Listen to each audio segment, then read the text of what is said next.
X-Pac 12360. Featuring weekly news, insider commentary,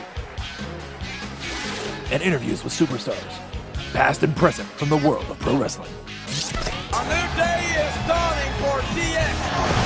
And now, your host, Shawn X-Pac Waltman. Welcome back. We have a very special guest. He wrestled for the WWE and the WCW in the late 1990s and early 2000s under the ring name Shawn Stasiak and Meat. He held the WCW World Tag Team Championship and the WWF Hardcore Championship as well. He is the son of the former WWF legend and champion Stan Stasiak. He is currently a world-renowned chiropractor and motivational speaker. Please welcome Dr. Shawn Stasiak. All right. Yeah. Guys, hey, thank you, TK, for that awesome introduction. I really appreciate it. Appreciate you guys having me on. And hey, thanks for your patience, everyone. We don't do a lot of do-overs here, but sometimes things happen, and for technical reasons, we had to start over again about 5 minutes in, and there was we had some really cool tales that like stories we had already talked about, but if we try to pretend like this the real beginning, it just doesn't work. So it's okay. I can go. I can go ahead and Reader's Digest right back into it because I think the audience would appreciate that story. We're talking about spirituality and synchronicities, or what people call coincidences. And I was just sharing a story about my dad. Right. That one particular road trip that we were on, that loop in Texas back in 2002. It was actually Father's Day weekend. And I was traveling with Rob Van Dam, and of course he's a very spiritually aware person, and so we were on this spiritual growth journey, and I've been on it ever since. And anyway, the meat of it, no pun intended, the meat of the story is that I had felt my father's spirit, that whole weekend, and it was Father's Day that weekend on Sunday. And we were at a house show, and I remember the night before, on a Saturday evening, I think it was, I was having a bite to eat with Rob. We were in this restaurant bar. I went to go use the washroom. As I was passing by the bar, I heard Lukenbach, Texas by Waylon Jennings and Willie Nelson, which is a country song that was one of my dad's favorite songs. Whenever I hear it, it's so him. It just connects me and my dad. And so I made note of that, and then the next night, we were at the arena, and I'm walking, around the back, and I think one of the agents, Jack Lanz, I think it was, I walk into the room, and he says, "Hey, man, I'm glad you came by, Shawn, because we were just talking about your dad, just telling this really funny story." And I'm like, "Wow, great." I walk into the locker room, and there's Bradshaw, Kurt Hennig, I think Scott Hall. They were all singing Lukenbach, Texas. So it was just like, wow, it resonated with me. And I knew it's that intuition that people can say, oh, you're just reaching, or you're trying to connect the dots. But no, when you know. It's beyond your mind. It's beyond thinking. It's beyond the ego. It's a spiritual essence. And man, when you know, and it's awesome. And that was basically one of the stories that I was sharing before we got so rudely interrupted by our spiritual frequency that caused this in the first place. And the thing is I was telling you a story about Kurt Hennig, and Kurt knew your dad, and Kurt's dad knew your dad. So and Kurt had told me plenty of road stories about his time in Portland with your dad. Right. And I was sharing a story with you about the last. I was in Minneapolis or Minnesota. And I was at this casino, Grand Casino Mille Lacs, and that was a favorite spot of Kurt and his father. And this was a few years back, I don't know, about 5 years ago. And so as we're going there, I remember saying to my uncle and my kids, I'm like, how crazy would it be? This was a favorite spot of Kurt and his dad. How crazy would it be if I ran into the axe here, Sure. And so we're walking through the casino, and the house band plays a song, Working Man Blues by Merle Haggard, and it was a song that Kurt, him and his dad, their favorite was Merle Haggard. Okay, right. So it was all Merle Haggard songs driving down the road with Kurt. So I knew him, and I know them all. And Kurt and I sang Working Man Blues on stage one of the last times we were together, and this song plays as I'm walking through the casino. A guy comes up to me and says, "X-Pac, how cool is this?" He goes like, "I just saw Larry the Axe, and now you." And it's just no way, man. I'm sorry. I don't. This. I mean, there is a way. Obviously, it's possible. I just don't. I don't believe much in coincidence, Shawn. And so I sat and talked to the Axe about Kurt for, I don't know, probably an hour that night. It was great, man. Yeah, it was fantastic. And like you said, that's a great story, and it's like that goosebump, euphoric feeling, you know, when it happens. It's just that it's a natural, awesome high. That's the real highs in life, when you can connect with that spiritual essence. And it's funny because if you for me, I can't try, you know, if I try to force things, or if I try too hard, like I use an example I call pennies from heaven, okay? I see pennies wherever I go now, and most people look at a penny on the ground and say, well, yeah, it's just a penny, why would I bother, you know? Whenever I see a penny, I saw one at Chipotle's a while ago.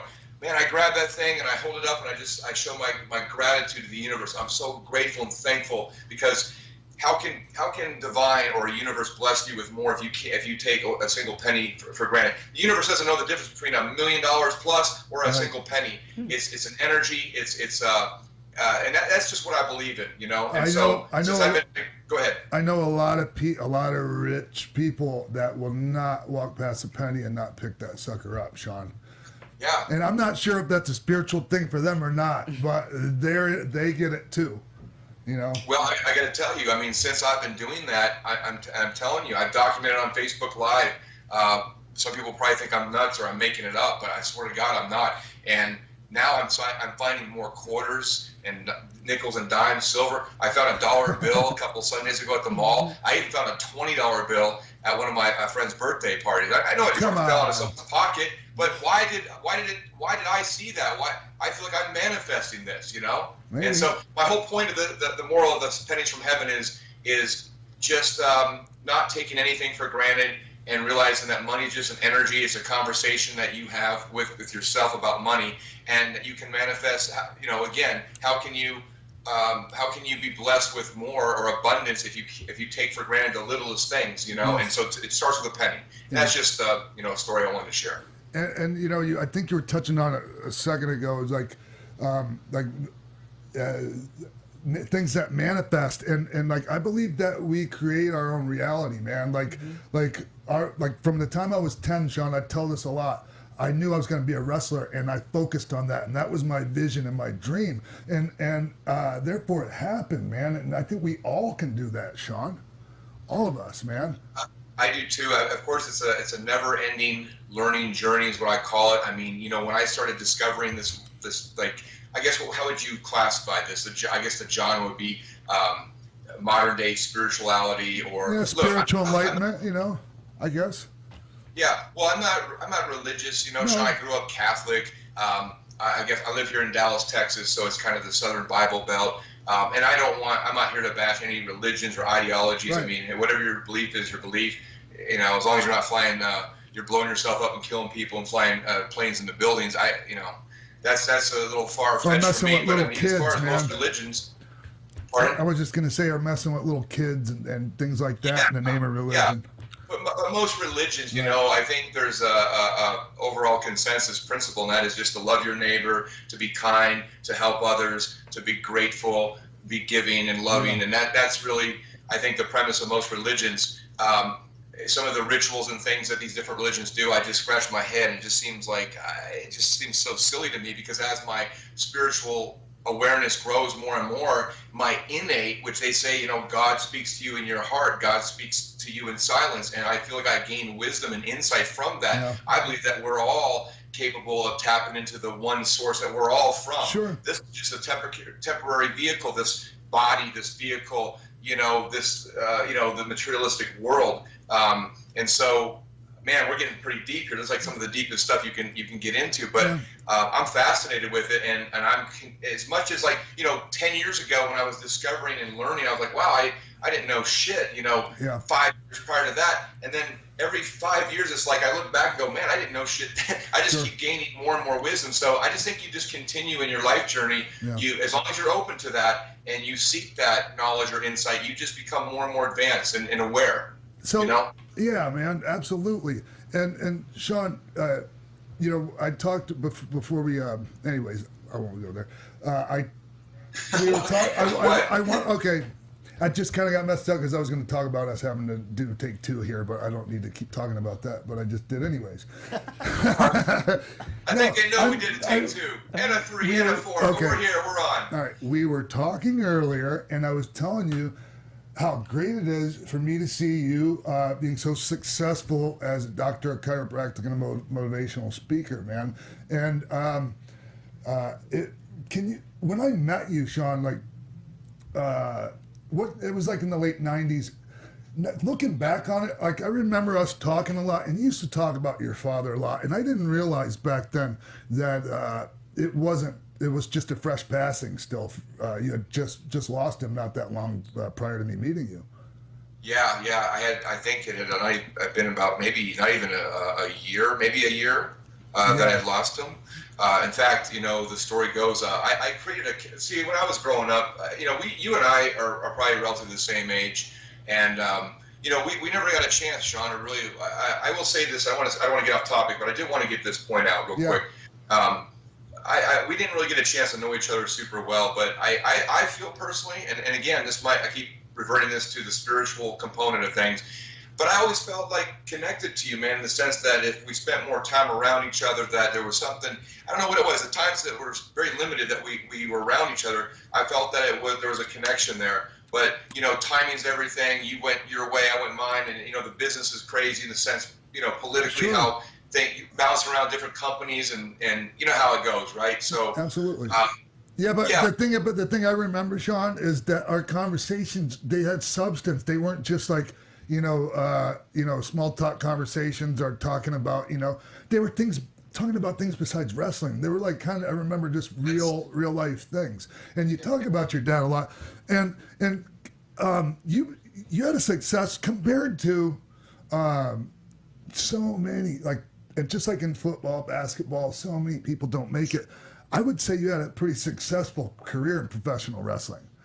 The thing is, Shawn, can you tell me this? I'm sorry, like, the real question was, how much more successful do you think it would have been, like, or no, let me rephrase that.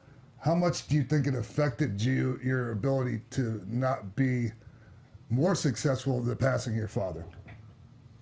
Okay, so it's interesting you bring that up, and I'll get into that. But yeah, you and I have had substance, conversations when we did have them, and that's why I always felt like, man, I'd like to get to know this guy more, because I feel like when we connected, it was real substance and whatnot. But I just had lost my father. I played this anti-bullying character for kids named Phobia, F-O-B-I-A. TV.com is the website for that. But I actually sent that tape in. I was actually at my dad's funeral in Portland, Oregon, and I came across Matt Bourne, who played Doink the Clown, as you know. I knew Matt very well.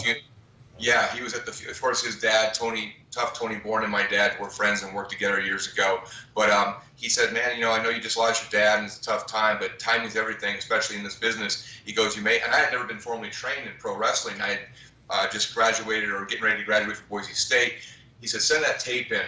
And it was like a VHS cassette tape, old school. Yeah. Sent it in. Horrible resolution. But I did the character every Halloween. It was a face paint. I was enamored by the face paint, the Ultimate Warrior, Sting, the Road Warriors. I just like these larger than life characters that had these great bodies and face paint. It was like color comic books come to life, just popped. And I just was enamored with that. And so I created my own character based off the influence of that.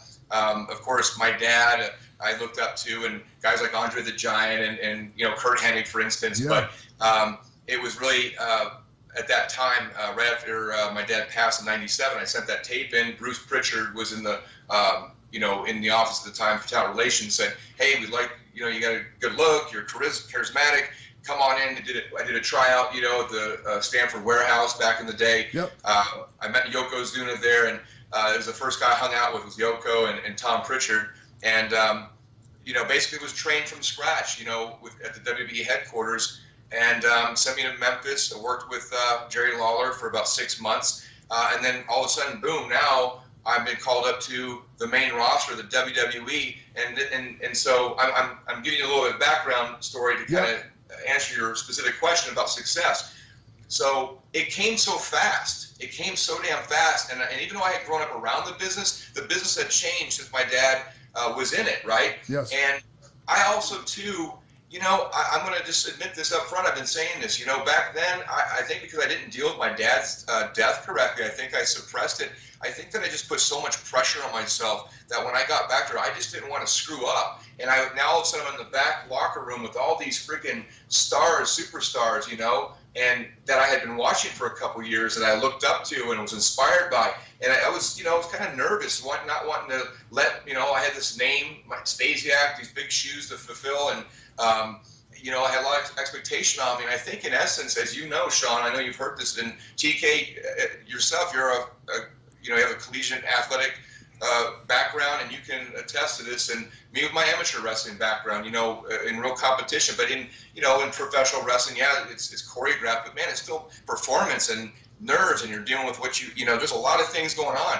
And I think I just, when you go out there not to lose, or you go in there saying, oh man, I don't want to screw up, well, guess what? You're going to screw up. And now that I've learned about law of attraction, I created that for myself. I became neurotic. I became insecure. I kind of labeled myself, man. And it's a shark eat shark world, and I'm amongst these guys where it's do or die. It's you know how it is. It's a rough. And I didn't have anyone overlooking me. And here I come in with this.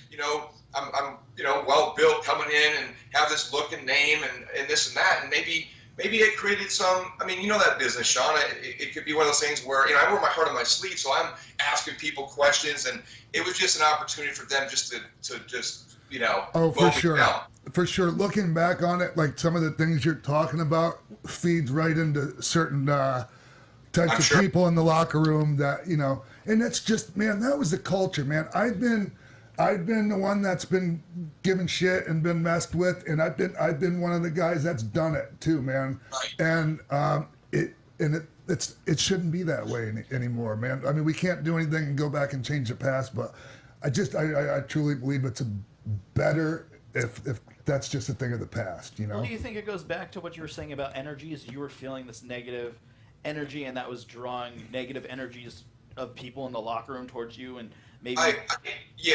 Looking back now, I realize that I manifested and created a lot of that. Man, I'll tell you, and I'm going to get into this a little bit, Shawn, but I guess it's how you look at the cup, half empty or half full. For me, Shawn, for years, I was haunted by my wrestling experience because I felt like a complete failure, because in the context of pro wrestling, with my dad's name, our name, Stasiak, him being one of the original WWE champions, or back in his day it was the WWF. Right. I just didn't even scratch the surface as far as the potential, and all the ingredients were there for an award-winning stew. You know what I mean? But sure. I just didn't have the chef or the cookbook to help. I didn't have a Pat Patterson or Jim Ross. And I'm not pointing fingers. Look, if there's any fingers to point, I'm going to point them right at myself. But I'm just saying that I didn't have. Of course, this is very cliche. Hindsight's 20/20. If I knew what I know now back then, I think it would have been a different experience. But I'm also become accepting of the past. I accept we're exactly where we're supposed to be in life. Sure. I don't want to sound like Tony Robbins, but you know what I mean? We really are. And so looking back, I for years I felt like a complete failure. I was disgusted at things. I wanted redemption. I wanted to make a return. I wanted to show up differently. And I've been knocking on the door over the last 15 years, but it's never opened. The thing, with the exception of like a small portion of us in society, one of the most important things, and just my opinion, I think it's true though, is the feeling of belonging and fitting in. Mm-hmm. Being part of community. Community. Like, and I just think, man, when you come in, I just think you were trying too hard. And Shawn, that's interesting you say that, and I'll tell you why. Because when I lost my dad, look, I lost both my mom and my dad, and I don't want to sound like a sap story, but I'm just telling you, look, I've been blessed. I'm so grateful and so blessed for so many things that I do have in my life. But I have been dealt sometimes I say a raunchy deck of cards. But you take the good with the bad, and for me, I'm learning, hey, it is what is. You can't go back in the past. All you can do is just live in the now and move forward, learn from your mistakes. Yeah. And so, bottom line is that I was down on myself for so long about my career, because I felt like in the context of my name and where I came from and what was expected, it just never matched. There was a complete disconnect. And I look back and realize the mistakes I made, where I went wrong, how I was perceived, how I projected that, all that stuff. I mean, it all came full circle and a complete awareness of what happened. But then I look back and I went, man, I did get a chance to experience an awesome experience. I mean, to be able to say that I made it to that level. I did work and rub shoulders with some of the biggest names, Rock and Stone Cold, and work with Kevin down in WCW, Kevin Nash. And I had and I look back and you know what's funny, Shawn, is over the years, I didn't realize, because I always saw negative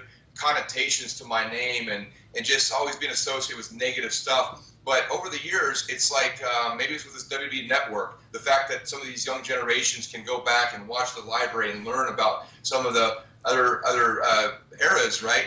I feel more love now, and I realize that I was more appreciated than I ever thought I was. I was respected more, and I always felt that I wasn't. And you can look at the cup half empty or half full, and I realized, hey, you know what? I made it there. I had my experience. I'm so grateful and blessed for that dynamic, unique life. And at least I was able to experience that. And maybe that was all in the cards for me. Maybe that's all that was meant to happen.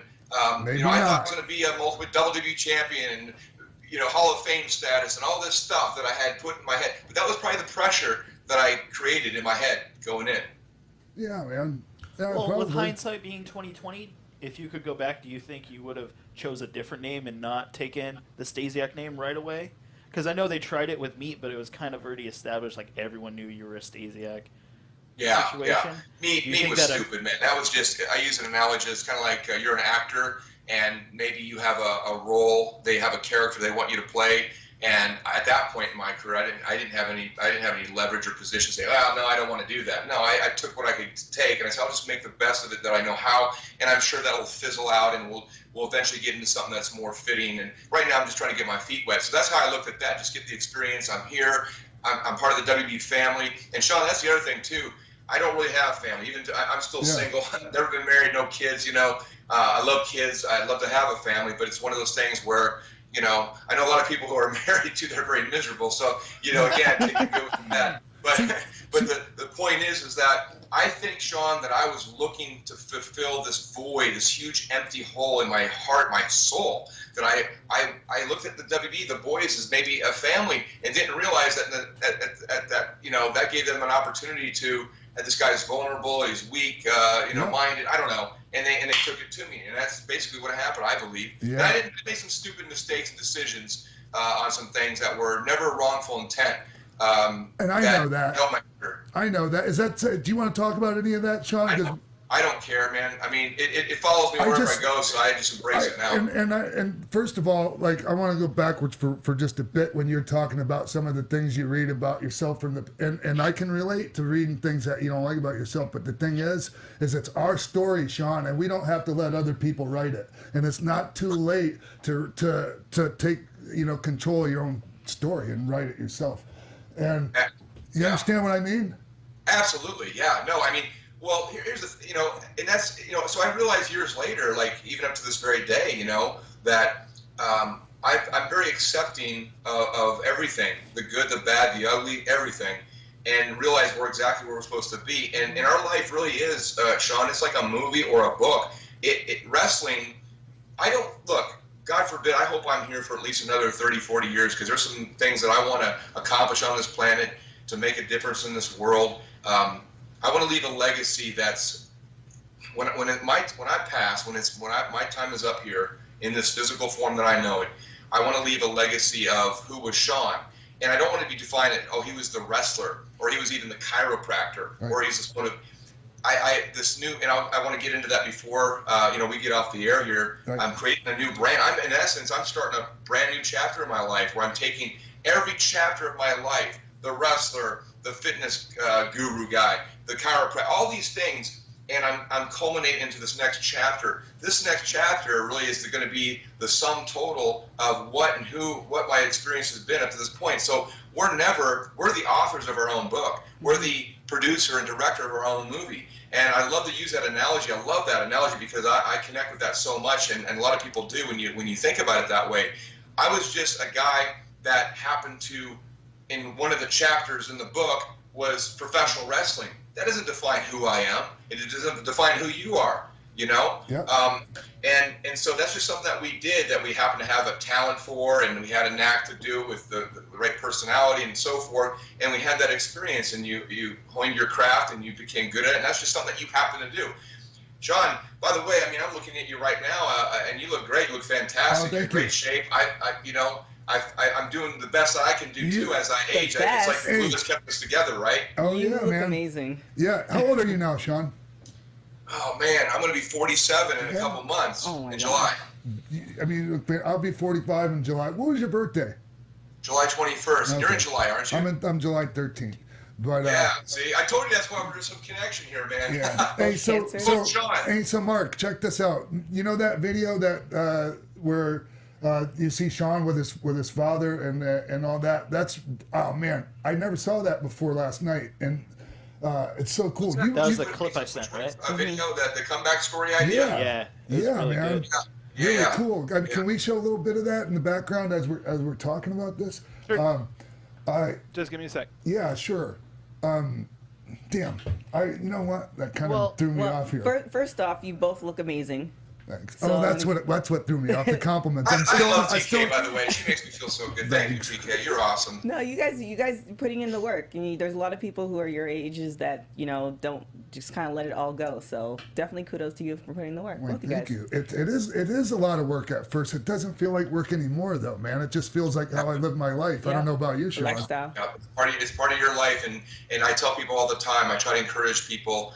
In fact, it's a new brand that I'm building right now, the Dr. Shawn brand. Yeah, it's all about empowering others to live a more enchanting, vibrant, healthy life. And if you look at work, going to the gym or eating a certain way, that's, oh man, I got to eat that, or it's a task. Oh, I got to go to the gym. Well, then you're not in the right alignment. You have to live. This is your life. This is your well-being. This is your sanctuary. This is the glue that keeps you together for this whole experience. Is the way that you have to embrace that. And I see that you're doing that, Shawn. And I want to make another point. I'm sorry. I just feel like giving credit where credit's due, and I just felt it was important for me to connect with you. I was going to do it in private, but what the heck? We're on the air. Let me just do it now, right here. So I know that you've been through a lot of wars, a lot of trials and tribulations. Okay? Sure. And I've been listening to a lot of your podcasts and interviews and stuff, and I feel like I've really gotten to know you more so in the last, 6 months to a year.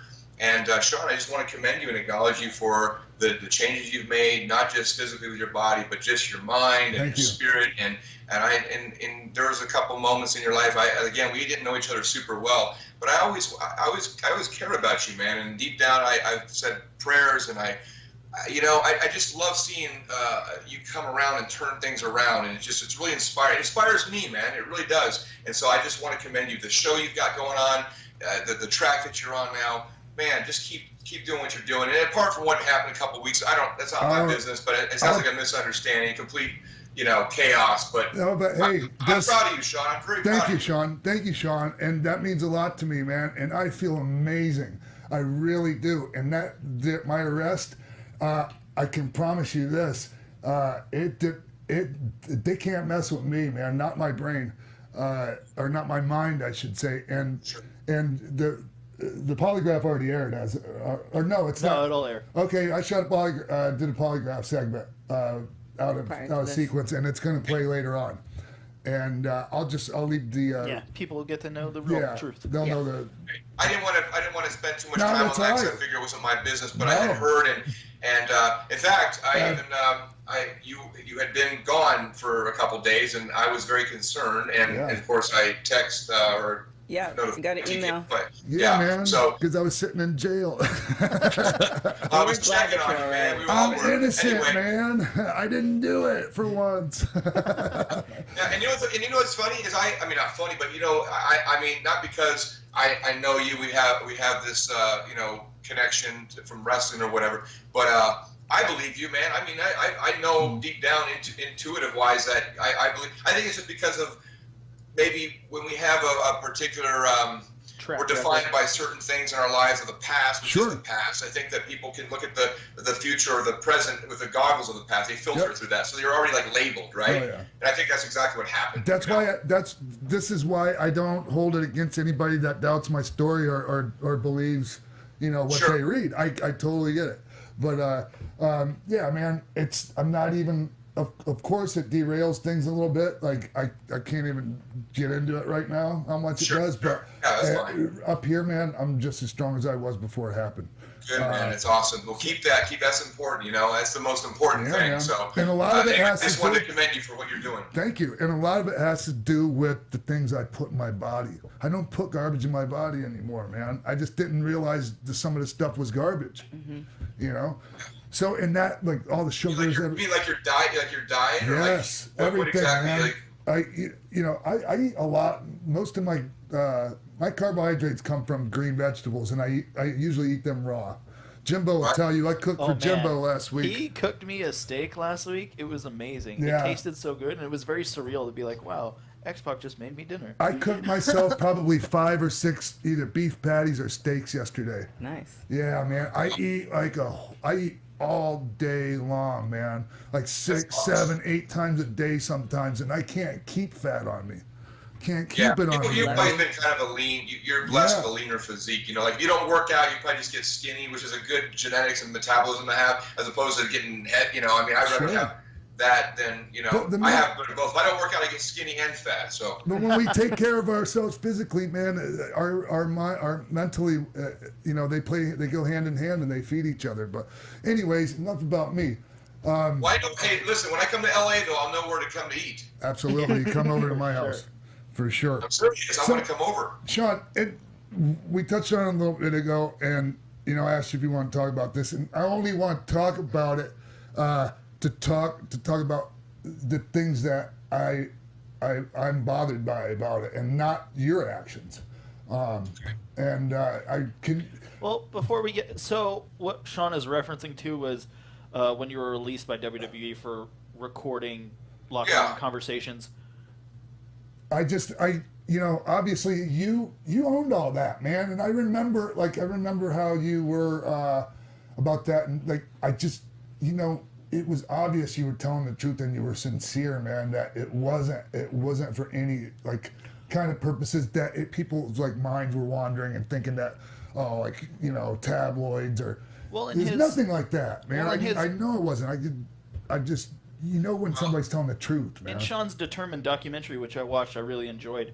It talks about you've been filming and recording things your entire life. It was just something that you did. So to do it there was not uncommon for you. But for other people who didn't know you, it was suspicious of what's this guy doing? Right. But I thought of it very Exit Through the Gift Shop Banksy documentary, where this guy always has a camera and he's just always recording. Yeah, but the thing is at that time, that was something very taboo. Man, yeah, and so I don't blame people for being. I don't blame the boys for being mad. None of that, man. And I remember, do you want to talk about what happened to you? Will you talk about that? Sure, no problem, man. This for a while there it used to irritate me that this topic would come up. So I was like, I thought I told my story. I thought but I realized that it's synonymous with my name. It'll always be part of it, and I've embraced it. So I have no problem with it, man, because it just gives me another opportunity something to talk about, something to clear the air for anybody that's ever wondering. It's real simple, man. Yeah. To this very day, I've always been fascinated with tape recorders, video cameras. I do it now with social media, especially all these documenting things. That's all it is now. We live in this complete digital world. So I had a tape recorder. In fact, it was encouraged by I think Dory Funk Jr., Tom Pritchard, when I was training, you'd be on the road on long trips, so work on your craft, work on your characters, promos, interviews, things of that nature. Roddy Piper used to do it in the first place. Roddy Piper used to do it all the time. He would talk into his little recorder all the time. It's a great way. You got to just repetition, right? That's how you perfect your craft. And so that's why I had it on me. So, yeah, I was just in the car on one loop with Davey Boy Smith, God rest his soul. Yeah. And Steve Blackman. And I was traveling with them up in Quebec. We're in Canada. I thought it was Green Bay, man. I thought it was Green Bay or something like that. I could have been wrong, though. Well, we went to Buffalo right after, across the border after. But basically, we had a loop of, I think it was Toronto, then Montreal. And so, And so everything's in French in Quebec. And so Blackman and Davey Boy are arguing and bitching the whole time in the car because, we're tired, we've been on the road, you know how it is. And so I just thought it'd be funny to record them without them knowing, to get authentic, organic stuff going on, right? And I was going to then play it back for them a day or two later, say, hey, this is how you guys sounded bitching and complaining all weekend, and play like this. It was just like a rib or a joke that I was going to play on them only, right? Well, I was in the Montreal airport, and I remember I took the recorder out and I put up to Steve like I was a reporter, like TMZ, TK. I was like, hey, this is Shawn Stasiak here at the Montreal airport. Steve, what do you think of the Montreal? And I was just kind of messing around with the recorder, and I realized at that point when he looked at me, he goes, I don't. He goes, put that away. He goes, I don't. He goes, well, you weren't recording in the car, or you weren't recording. He was asking me, and I said, and right then and there, I knew this is where I went wrong. I lied. I said, yeah. Okay. I said no because. And in my mind, I go, well, there's so much for that rib. I mean, I've got no use for this now, just record over. I mean, there's no intention for anything. I knew at that point they didn't know who I was. I just started in the business. I was like, if they would have known me, if you guys would have known me, that's just Shawn with that's what he does. There's no wrongful intent whatsoever. But where I went wrong was I lied about it. I said, okay, well, so much for that rib. Put it in my gym bag. And then the next night in Buffalo, I had my gym bag in the locker room. I was out in the ring going over my match. And then all of a sudden, one of the agents comes and said, "Hey, Shawn, there's some stuff going down, man. You need to come back with me. You're in trouble." I was like, "What?" I thought that was just they're ribbing me, right? And I walk back there, and there's the whole locker room staring at me, and there's my bag with all my stuff out, tapes, and and man, it's like saying I've got a murder. I got the knife or the gun in my hand. There's blood all over me, but I didn't commit the crime. You know what I mean? But to everybody else, it was like, and I understand that now because look, if I was.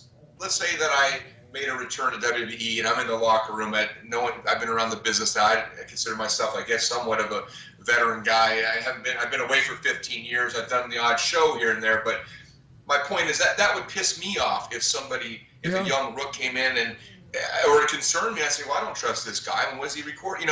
I get that. I see it was wrong, bad timing, wrong place, wrong time, but there was no wrongful intent whatsoever. And essentially, it got me fired, man. And it was probably, besides losing my mom and my dad, I have to say that it ranks right up there because I was looking to fulfill that void with family, with that family, and that got taken away. And that died right there. Yeah, that's what was so sad to me, man, back then even. And I'll tell you a story, like, in a second. I can't remember personally being that, like, mad about it when I found out, but... Like, I remember, like, the whole, like, we all kind of, as like, locker room wise, tend to kind of pile on and get each other going. And I just remember, man, Steve and Davey, like throwing you out of the car. That's the thing that I remembered. And I remember people passing you up and like laughing and shit. And I remember laughing about it too, man. And I think about that, and I'm pretty ashamed of it now, and I apologize for that. Shawn, I appreciate you. I appreciate your kind sentiment. Because there was nothing freaking funny about it, man. Nothing about any of it. Not how you were treated, not what you did. Nothing. It was sad. Well, it was raw. It was, looking back, it was just a stupid, dumb move that I made. It was just and that was the wrong part of it. It just was that was the wrong part. But as far as the aftermath and what came after, it was a little excessive, Very much so. But that's what those guys are from Calgary, man, and that was hardcore way of doing things up there. Not excusing any of it at all. But man, heavy stuff happened up in Calgary. Yeah, no, and that's where Davey Boy comes from. Yeah, that Blackman too. Background. Blackman as well. Yeah, sure. So that bothered me for many, many years after, more so because I'll tell you my thought process back then. And by the way, so if this brings you any peace or closure for you, I completely forgive you for anything. So don't even think about that. So that's done. Release that. That's just nonsense. Don't even worry about that.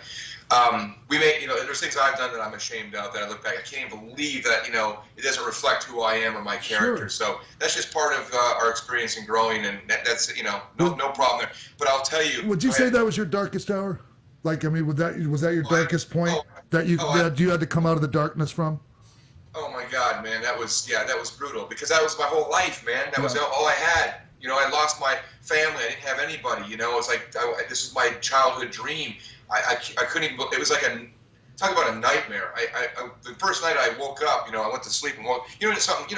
You've gone through trials and tribulations. You've gone through something, man. and you wake up, you fall asleep, and you wake up and you go, and you think, oh man, was that a dream? Is that real? And it's like that split second where your mind has to decipher: is it reality, or is it just a horrible dream? And it's like, oh, please tell me it's a horrible dream. Nope. And you're like, no, that happened. No, that's real. This is reality. It's like, oh my God, that's what it was, And getting kicked out of the car, that was something where, at the time, I'll tell you right now, and I don't want to sound like Johnny Badass or nothing, but dude, first you of all, are. whenever being that. You are, man. That's not a joke. Well, okay, but what I'm saying is, look, back then, if I was in that situation today, I don't care if there was 10 guys in the car, I would have fought every one of them. I'm not going to let someone disrespect me of that. I mean, to kick me out of the side of the car, on the side of the highway in Buffalo, and it wasn't warm either. It was like in the winter, like November or something. That's the thing, yeah. Yeah, but at the time, I was so shocked that was even going on, and I felt so guilty and so ashamed that it's amazing how your mind, emotionally, I was like, I'm wrong. I felt so bad, right? I just wanted to keep my job. I was more concerned about getting fired. I wanted to keep my dream job. And when they said get out of the car, so I thought we're gonna fight. So I thought it was gonna happen, that we're gonna start swinging, But they both took my bags, put them on the side of the road, and they both got in the car. And I just waited there, and I thought these guys are just they're messing with me to teach me a lesson. Yeah. But they're going to stop about 100 feet up, and then I was expecting that, but nope, the car just kept going. I said, "Holy crap!" They just left me here on the side of the highway. Yeah. And you thought you deserved it, right? Because I think that's the Catholic in you, man. I think that's the Catholic in you, Shawn. Good old Catholic. Yeah. You must deserve it. I did at the time, Shawn. But then when I actually saw, I think it was a fan noticed me, recognized me on the highway. Said, "What are you doing on the highway?" I said, "Long story, man.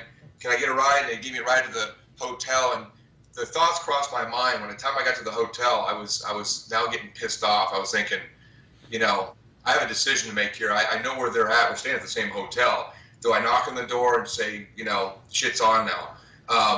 But I think I was traveling with Kurt Angle at the time too, and he advised me. He said, "Shawn," he says, "if I were you, you don't say a word.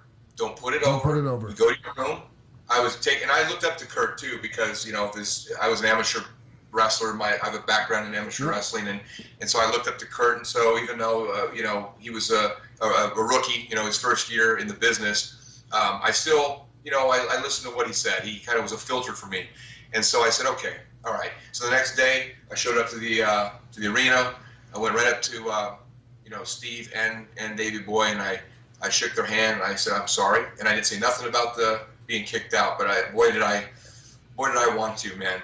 But I was just more worried that I was going to be fired, and so I ended up getting fired. And then I went to WCW for a year, had a great experience there, made more money, actually put tag team straps on us, had a great travel the world, had a great time with Kevin. When I came back, I think that they had me back, come over to WBE again, but again, I don't think they really had anything for me, and so I was like the Wile E. Coyote at the WBE, running in milk trucks and walls and just doing goofy, silly stuff that I was hoping would pass, and finally... It's work, but it's not fulfilling, It wasn't, man. It wasn't, and I want to end real quick on this, that whole being kicked out of the car thing. So Davey Boy passes away, and I still show my respects, and I prayed to him, and I forgive it, whatever, like all that stuff. I just was, just felt bad about that even happened. And with Steve, I knew that he was still around, like up in Pennsylvania. Yeah. And I think it was a couple years back in '07. In fact, I think it was right after the unfortunate Benoit. God, so many tragedies, these stories in wrestling. But right. I saw Steve on CNN or some news channel, whatever he was holding. Him and Mark Merrow were going at it, and it had eaten at me for so long about that. I felt like I swallowed. Maybe it was just an ego thing, and it probably really was, but it's more of a pride thing too. It was like it just bothered me So I just, like, you know, and I don't want to get into detail, and it wasn't one of those things where I'm cool with it now. Steve and I had made amends on the phone, but I had a problem with him, man, and I was almost he says, well, so I said, Steve, you know, I said, it's always bothered me. I felt that I was mistreated. You know, there's a part of me that wants to redeem myself. And he goes, well, what do you want to do? Do you want to come up here and handle it, or what? I said, I don't know. I'm thinking about it. Or you want to come, you know? And it was one of those talks where it's like, and I started thinking, well, look, if we're going to go at it, man, maybe we should just like promote this thing and make it into some kind of pay-per-view, make some money from beat the crap out of each other. Here's the thing, man. And you might already probably done this from the sounds of it, or even better, how about we just talk it out, man? Because you're already talking anyways, you know, civilly. Yeah, well, that's what it turned out to be, because he's a good guy, man. He's a good guy, Sean, in spite of what he did. Oh, you know what? This is the sad thing. Awesome I love guy. Steve Blackman. He was one of the first guys that I connected with WWE. He's funny. He's got that dry humor. Unbelievable. I laugh more at his. I thought he was funnier than anybody, and that's why it was so heartbreaking for me, because, you know, I think honestly, I think that Steve was also maybe enticed by some outside influence a little bit too. Sometimes people have to carry out things that they don't really want to, but because they're part of a group, they're almost expected to. You know what I mean? It's like a fraternity, or it's almost like a prison in some ways. That business. Yeah, you know? Yeah. No, I mean, I've been part of that, Sean. Like, I'm not proud of it. So, and I'm pretty sure that Steve's arm wasn't twisted too much, man. Like I said, he had a hell of a run in Calgary, and that can make you very, you know, rough. Well, sure. Anyway, to conclude all that, you know, basically we just ended up talking, and because I felt his sincerity on the phone, that gave me, and he had said, I'm sorry. He had apologized about just that whole thing. He just said the whole thing sucked. I said, yeah, it did, man. And just to hear him feels good, doesn't it? On that level, I felt instant peace, and I said, okay. I said, brother, listen, God bless you.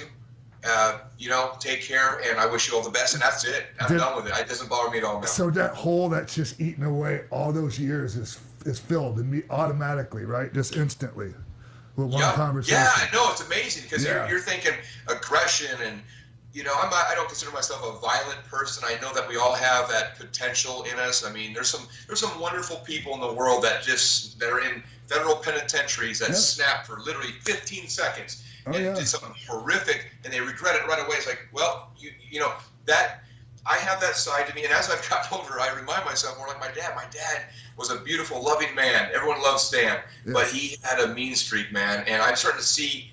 I feel like as I've gotten older, I think my tolerance. It's like it gets a little lessened as I get older. But then I'm starting to, you know, my spiritual growth. It's like that's what keeps me balanced. You know, I think we all have that propensity too. Mm-hmm. So and. You knew your father, and how, like, when you look back at your father and remember him, what about your father do you think that you share, like, as far as like characteristics and, you know? Just being a big clown, making people laugh. I like to be the butt end of the joke. I like to put smiles on people's faces, make them laugh. You know, telling stories and just, you know, I guess kind of being a comedian. I guess I don't know. It was just my dad was just a big kid, a big loving man, you know, that just happened to have a mean streak when he turned it on. And of course, you know, back in his day, he wasn't like one of these physique guys, bodybuilder types. He was just a big brawling guy, 6'5", 300 pounds, and just like to brawl and drink beer. You know, that was my dad. He would go into we lived in a suburb outside of Toronto, Canada, Oakville, Ontario, and we had this public gym, like a racquetball place, you know, that had weights and racquetball rooms and a swimming pool in the back that had a bar. And my dad would just go in there and do like 3 sets of curls and say, okay, that concludes the workout. And then he'd be out drinking beer the rest of the day out in the pool. But everyone loved Stan because he would tell stories, and, you know, and there he was in his purple wrestling tights with oil on him, sitting out in the sun all day drinking beer. I mean, that was my dad.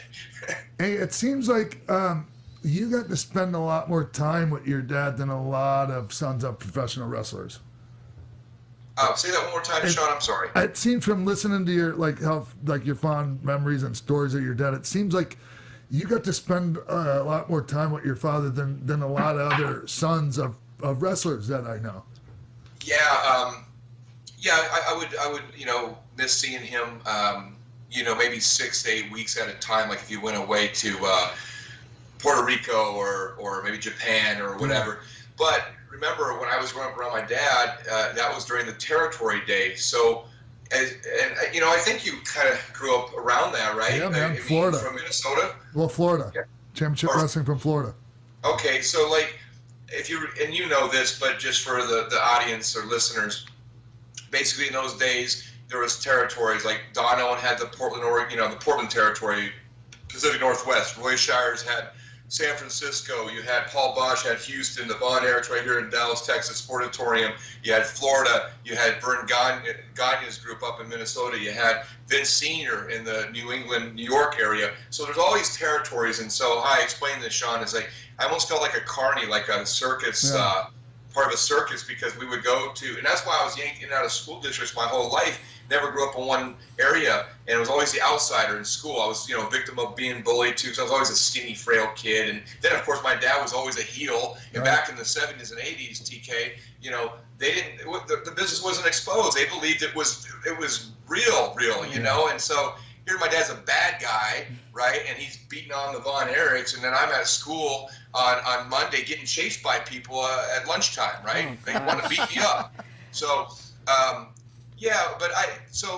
When you're in a territory, like in Portland, for instance, he might be gone for a day, but be back the next day because it was like maybe a 4. By the way, they put a lot of miles, man. I was looking at some of those towns, Shawn, 400 miles there, 300, and coming back. I mean, you're putting 600 to 800 miles on one single show. Florida territory, everyone was home every night, for the most part. Yeah.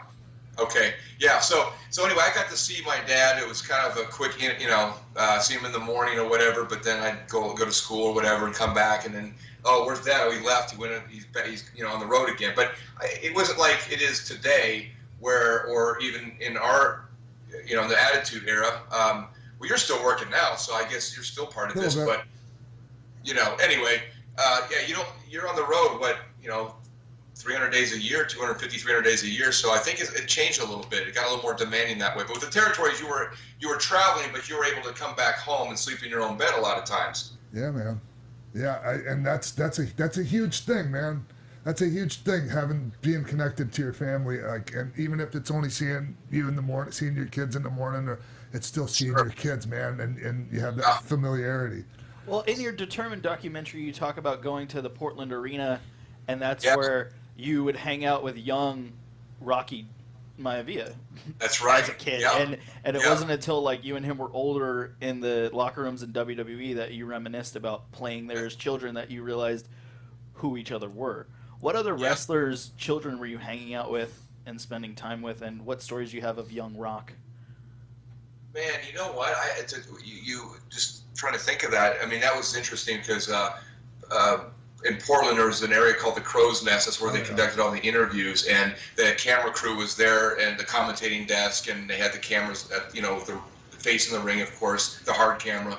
And I remember, it's funny because a lot of greats came through there. It was a privilege and an honor for me to be able to experience just the organicness of professional wrestling at that level, so up close and personal. I mean, I remember my dad.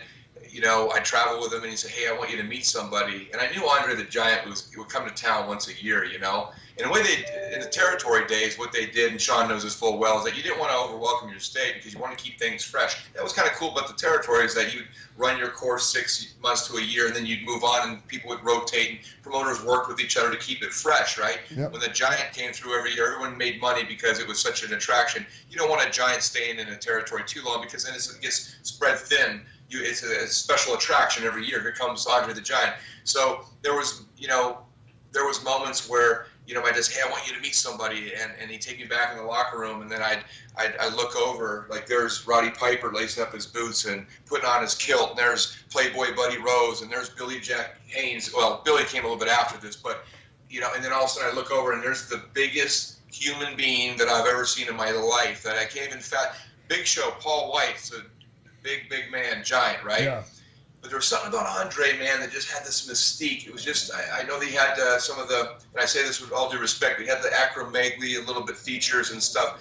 And poor and guy. that big fro, man, that big afro that made him like even a foot taller. That made him look another 2 feet tall. You know what I mean? And so he stood up, and he had that deep voice. It was like shaking hands with like if a big grizzly bear came alive in a human form. That was Andre the Giant. You're just swallow up your hand, you know.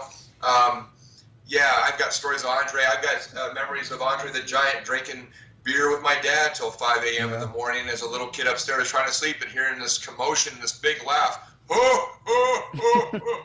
here I come walking down this, and there's a live giant in my living room. Especially as a child, right? Yeah. Especially as a child looking up at that. Amazing, right? Oh my God. And of course you think your dad's the biggest. Like my dad was not a small man by any means, but I remember I was at it was like one of the wrestlers, or maybe it was one of their wives or family members that had a birthday party. So there's just, and Andre actually was still, he was playing he played with the Bigfoot role in the $6 Million Man, the Bionic Man. And he, I think he still had the dark makeup circles under his eyes because they had him in studio. And so he had like a case of champagne, and he was just drinking, just guzzling these champagne bottles.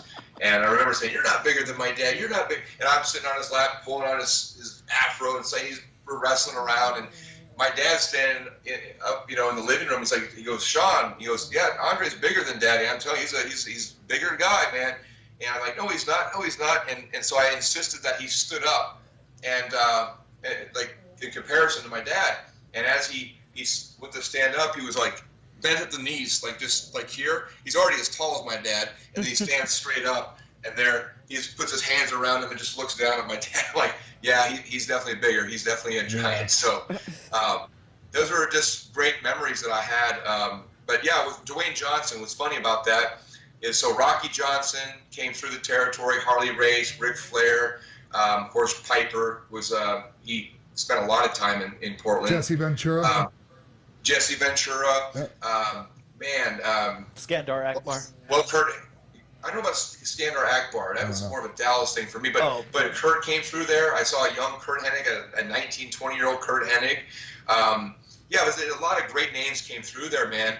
And they were still like either they're already stars, like the Flairs and the Harley Races were already world champions and so forth. And they come in, and of course that's when. And Shawn, you and I had talked about Billy Jack Haynes. He was my idol, man, and he was so good to me, man. I was like 10 years old. Like that guy was really good to me. It's sad to see what's going on with him now with the dementia and everything, man. But what a good human being that had been through a ton as a child. And there were so many things like about you that just made me think of, like, you reminded me of somebody from the Northwest, like because of Billy Jack. Because you had that ruggedness about you like him, and you kind of carried yourself like him a bit. So I kind of always thought you reminded me of him a little bit, man. Okay, yeah, I know that you and I used to talk about that. In fact, you showed me a picture when you were a little, I don't know, you were a teenager, or a little kid, and you were trying to get an autograph from Billy, and he was signing something for you. He carries a picture of me around to this day, like from back then. Yeah. So with Dwayne, this is funny because Rocky Johnson's.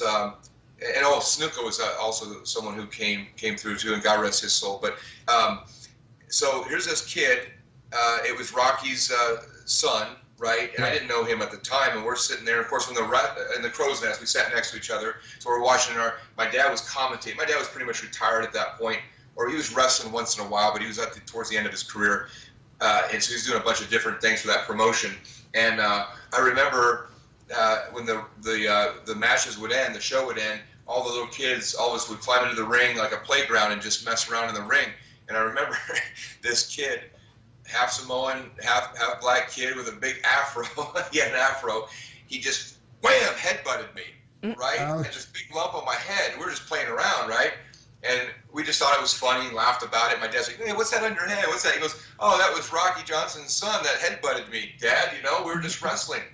And little did I know, years later, when I would show up in the WWE, and I actually traveled with Dwayne a couple of times, we went and had dinner, we're sitting there talking, we started reminiscing about Portland wrestling, and I said, wait a second, we started putting two and two together. I said, weren't you that kid? And we started, comparing, and I said, oh my God, I said, that was you that headbutted me. and it was The Rock. It was Dwayne Johnson. And so it's just funny how that all came full circle, you know. We always tell the joke, though, who kicked whose ass, you know. I always say, well, I kicked his ass, you know, when we were kids, and it would be the other way around for him. But, yeah, man, those are just... Hey, man, it's your story, like I was saying earlier, man. Tell it how you want. Yeah, well, just precious memories, man, you know, that I hold on to. And, yeah, man, I just feel very blessed that I had that experience. Shawn, I mean, I know that, well, time's running short for us too here at Studio-wise, but can you talk to us about, you know, your rise up out of the darkness, how I like to put it, and you know, what you got going on right now, like right this second. Just talk about your brand. Tell me about your brand and like all the great things you're doing. Okay, so, you know, Shawn, and I appreciate you making, you know, those gestures about, you know, having success, coming out of the darkness, and I have, but I still have, you know, challenges and struggles to this very day. Yeah, I'm sure. I know you said you watched that video. I don't know if it was the comeback video, or was it the stuff you saw from the DVD? Is that what you're referring to? Or? You're talking about the YouTube. That's clip. right. Yeah. You're talking about. The YouTube video. Okay. It was about 5 minutes long. So Shawn, here's the thing. When I left WBE in 2002 and pursued this chiropractic career, there's 2 aspiring careers I always wanted to do. I wanted to take after my dad and become a pro wrestler. So I had that experience. Didn't quite, you know, accomplish the things that I had set out that I thought would happen, but it is what it is. Then it was to become a chiropractor. Because I lived in the chiropractic office. I was beat up all the time from just being an athlete my whole life, from high school, college wrestling, and then especially with pro wrestling. I mean, that was the most damage I ever did to my body. So I became this chiropractor. I've had a wonderful career in the sense that I've helped a lot of people along the way. I've changed the quality of so many lives, and it's very fulfilling and liberating, and it's awesome. But there's still been something missing for me, and I realized that it's just in my DNA, man. I'm an entertainer at heart. I'm a performer.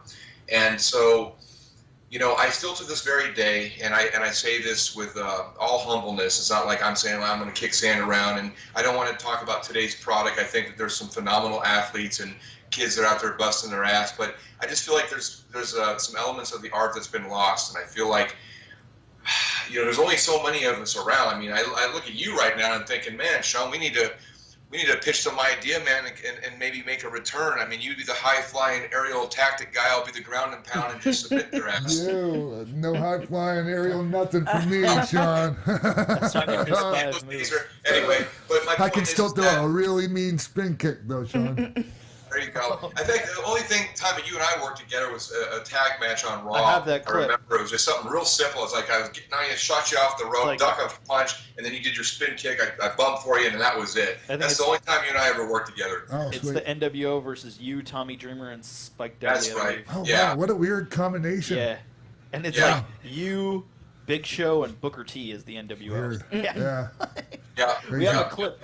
I don't know if they want to play it. But anyway, oh yeah, so Shawn, so I'm decided to put this new brand that I'm just starting, you know, from scratch, and it's a culmination of everything. It's a little bit of that entertainer. It's a little bit of Tony Robbins, because I love to connect with people. I love to be real and authentic, and just know that I'm not bullshitting people. I'm really, you know, I just love to connect with hearts and minds, and if there's anything that I say or I do that can help make a difference help people stand in their greatness, I want that to be my legacy. And so that's what it's about. If there's one word that describes what my real purpose on this planet is, that is to inspire as many people as I can. Be it whether I'm in an office, you know, seeing someone to help them with back pain or neck pain, whether I'm on a stage speaking or doing YouTube videos, or even an interview like this, you know, whatever.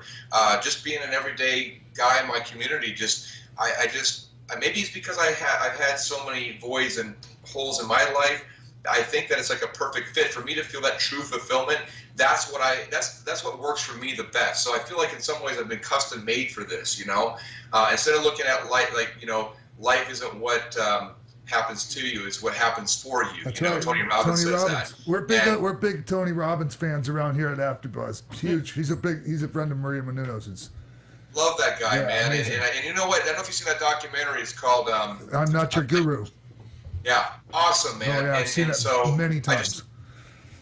Yeah, man. I mean, I cried, goosebumps, the whole thing, and I was like, man, I just I'm not saying I want to be the next Tony Robbins, but I'll tell you, if I could put together my own proprietary blend, be a little combination of all these things, so this brand that I'm building, the vision that I have with it is it's entertaining you, it's putting a smile on your face, it's making you laugh. It's probably making you cry too, but at the end of it, you're going to have goosebumps and you're going to feel elevated and inspired to improve yourself in any facet of your life, be it a better father, better husband, a better community leader. If you have visions, goals, dreams, a passion, as a business person, entrepreneur, whatever it is, just being a better human being. That's, for me, I feel like is what I've been called upon to do. So, staying in shape and keeping this fitness thing going, I also feel I can't put that to, it'd be a waste for me to not share the knowledge and what has worked for me. And so I'm putting together this brand that's going to be informative, educational, motivational, inspiring, and all while entertaining at the same time. And that's basically what the brand is. So I'm doing all these social media handles. I can lay a few of those out here in a minute. Yeah, but we need you to do all that. I'm trying to get followers, Yeah, absolutely. So, yeah. Well, why don't you tell us, as far as, like I said, social media handles, all that. Like, where can we find you on all it's real that? simple. What's that? No, I was just going to say, where can we find you? And what's the name of your brand? Yeah, so I'm new at this, but so on Twitter, and TK knows, because I was talking earlier about the first time, remember? First time we chatted on the phone. But so on Twitter, on Instagram, and on the Facebook fan page, it's real simple. It's at Dr. Shawn 008. That's DRSHAWN 008. In fact, I see it right there on your little, hey, that's cool. I'm glad whoever put that on there. Awesome. Yeah. And then, of course, my YouTube channel is Dr. Shawn 008. I've got a couple YouTube channels, but I'm focusing on one now. I may change that to just Dr. Shawn Stasiak, because I was just informed, TK, by a social media guru. Everybody's a guru, by the way. Says take the 08 off, just have more recognizable name for YouTube. I don't know if that's true or not, but I'm going to take that 008 off. So yeah, one name for everything is the best bet. Yeah, so Dr. Shawn, period. Dr. Shawn Stasiak will be the YouTube channel. I'm going to have to change that. But and then, of course, I got a new website that's I'm building actually in the next couple of weeks. It's going to be called DrShawnInspired.com. But right now, if I just get some people, following and watching videos, and I'm going to produce a lot of video content. Some will be entertainment, just pure like reality TV type stuff, just making you laugh. Others going to be some real pertinent information when it comes to diet, nutrition. Well, I hate using that word diet, but just nutrition. And Shawn, it's funny you talk about you're changing your whole diet around. I just got back from a seminar in Nashville over the weekend, and I was around some of the most extraordinary chiropractors, some of the most successful but knowledgeable people. I want to take my health to a whole different level, so I'm going to start going completely organic now. Yeah, that's what I do. Yeah, raw vegetables, the whole thing, man. And I plug out to Dave Asprey of The Bulletproof Diet, and Headstrong is his new book, and I would highly suggest it if you haven't heard of it. And he's a big, like he was at the last Tony. I heard that. Yeah. He spoke at the last Tony Robbins seminar that was here. I can't remember what they call his seminar, his thing, but anyways. Yeah, man, and it's it's pretty much paleo diet, but it's taken to another level, man. And it's great for the brain too, man. Okay, hey, listen, like after this show and everything, maybe through TK or whatever, if you can give Shawn my number, maybe text me. I'd like to maybe chat with you off air and maybe get some more of that information, because and I'll also share with you what I learn as I research and refine myself over the next 90 days. And I'll share your information on my social media as well. Yeah, absolutely. But I just want to say this one last thing, man. And some people listening, maybe people in the business, say, "Oh, you've been away too long, this or that." But here's the thing.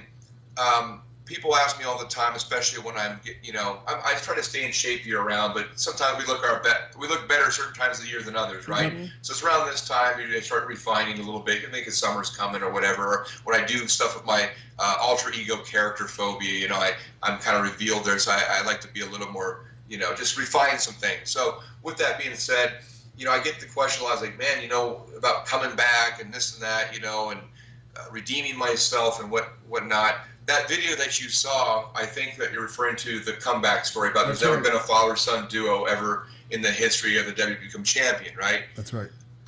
That's still a piece of history that's never been made. I actually spoke to Vince a couple years ago about it, and he loved the video. He really appreciated the way it was put together. He really liked it, but he just said that, it wasn't like the direction they were going because of the investment in younger guys and this and that. And I get all that. I by no means would ever want to go back to a full-time schedule. I mean, that's not something that look. Hey, can I interrupt you real quick and ask you, would you be willing to take any independent bookings? Sure. I mean, for the legit ones and that are, and yeah, I mean, I'm interested in that. But I've been so far in the loop, Shawn. Yeah. But here's the thing. Professional wrestling is very healthy right now, and it's not just WWE. There's a lot of excellent promotions out there, man, and a lot of great independent talent. And it would be cool to see you mix it up with some of those guys, man. Honestly, wouldn't you like to see that? That'd be awesome. Yeah. Yeah, it would be. Yeah, getting back into the business. I think I would love to see you back in WWE because I think you're the full package. You have a great look. You have the second generation story. You've proven that you could do comedy stuff, but it doesn't take away from your wrestling. So I just don't understand why they haven't made here's the thing, man. I'm gonna just say this. Yeah, sure. Get your name back out there. Get a buzz going about yourself. Have some. I would take some bookings. You're already in great shape. I would get in there and get in the ring with some guys, man. And when if you're going out there and you're putting out a good showing, man, I guarantee you word gets back. That's how you do it. That's just my advice to anyone, not just you, Shawn. Would you be happy even if you couldn't get another run, but just like a Royal Rumble spot?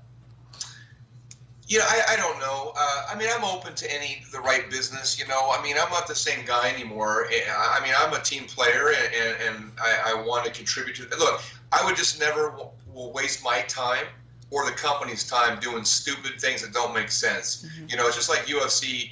I'm a huge MMA fan. I love MMA.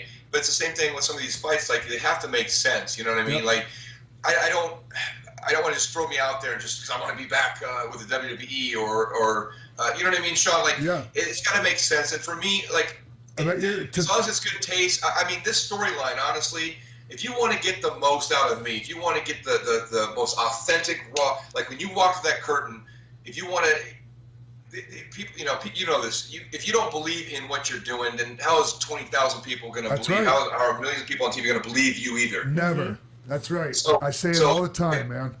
If you want to get the most out of Shawn Stasiak, second generation wrestler, world-class athlete to this very day, full of piss and vinegar, that just wants to go back, redeem himself, and fulfill the promise he made to his dad to win the WWE title, that is my objective. That's the reason why I'm there. And if people get behind that, I think they would, Shawn, because they built this right. They built it slow. You can't throw me out there doing, bumping me up. You got to build it slow. It's like we're like an older model vehicle. It still runs great. We'll still have destination. We're still going to get where we need to go. We just got to take care of it a little bit. You know what I mean? Just take big bumps for the bigger shows and the big pay-per-views and things like that. I can only take so much more damage. Let me say that for when it counts and matters. I'm with you on that, WrestleMania, big pay-per-view. You follow what I'm saying? I'm with you 100% when it comes to that part. But hey, man, thank you so much for joining us, Shawn. I mean, I really, really had an awesome time talking with you. I mean, you were fantastic, man. Yeah, really please come in studio when you're in California. Yes, and please, man, please get out there and try your hand at some of these independent promotions, man. There's some really good ones out there, and if you have any questions about whether they're good or not, give one of us a holler over here. I will. In fact, I'll talk to you more about that later because I'd like to pick your brain on a little bit. Yeah. Maybe you can offer a little bit of insight on that because. Again, I'm in shape and everything, and I get in the ring every once in a while locally with some of these students and just kind of get there and have fun. I don't really bump a whole lot, but yeah, man. I've been kind of far disconnected with it for a while, so I don't know what's legit, what's not. But I would trust what you're saying and whatever guidance you might have on that.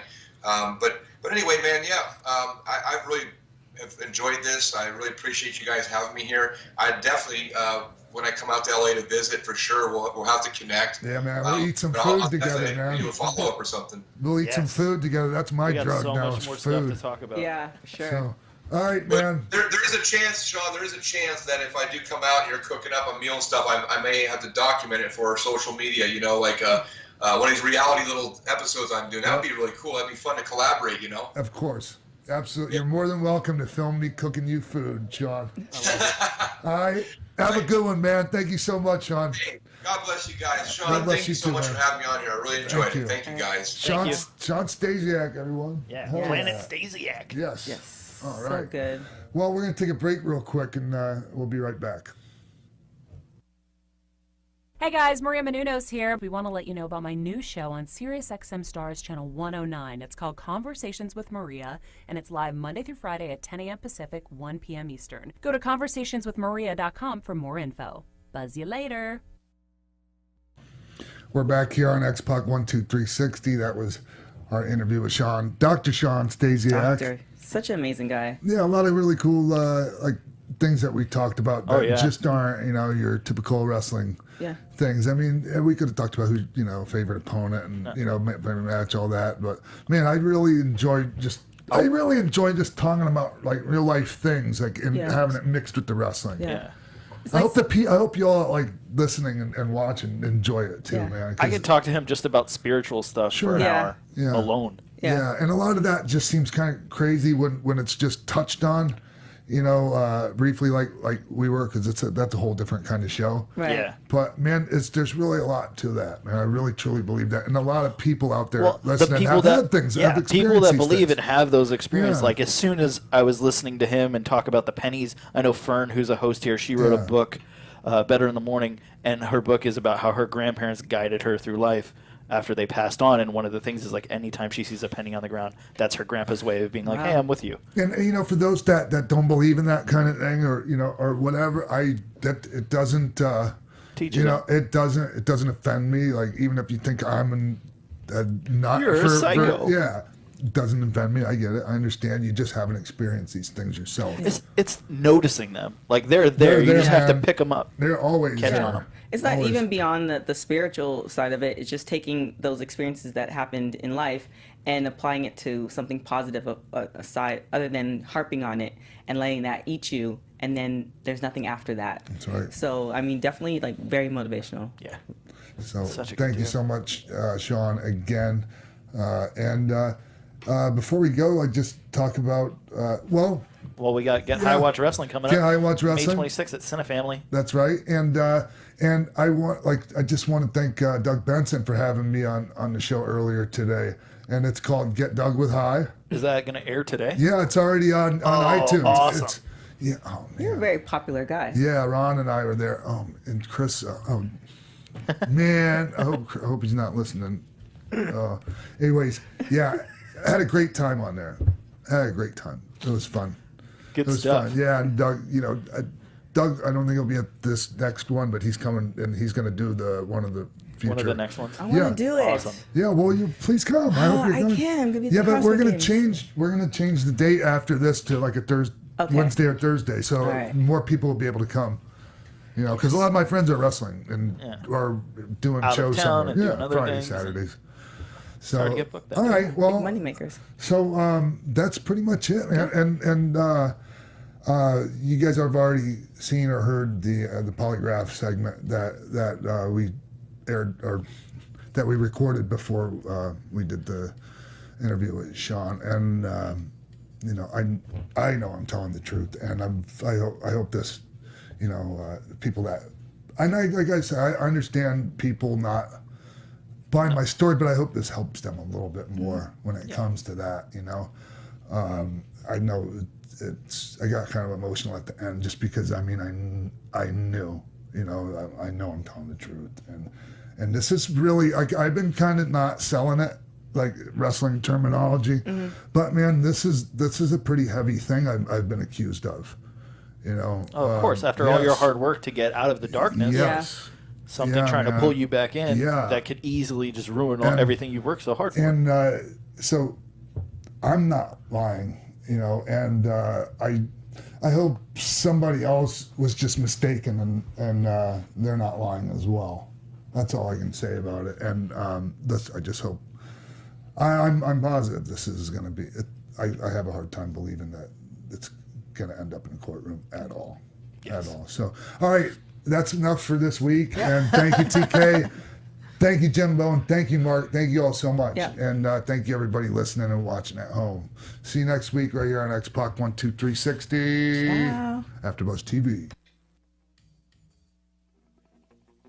From executive producers Maria Menounos, Kevin Undergaro, Phil Svitek, Sean Waltman, producers Jimbo Frank and TK Trinidad, managing producer of AfterBuzz TV Wrestling Mark Donica, and the entire X-Pac 12360 staff, we would like to thank you for tuning in. Like us on Facebook, rate and comment on iTunes and YouTube. Follow X-Pac on Twitter at TheRealXpac and email us at xpac12360show@gmail.com. This has been a presentation of the AfterBuzz TV Network. Buzz you later!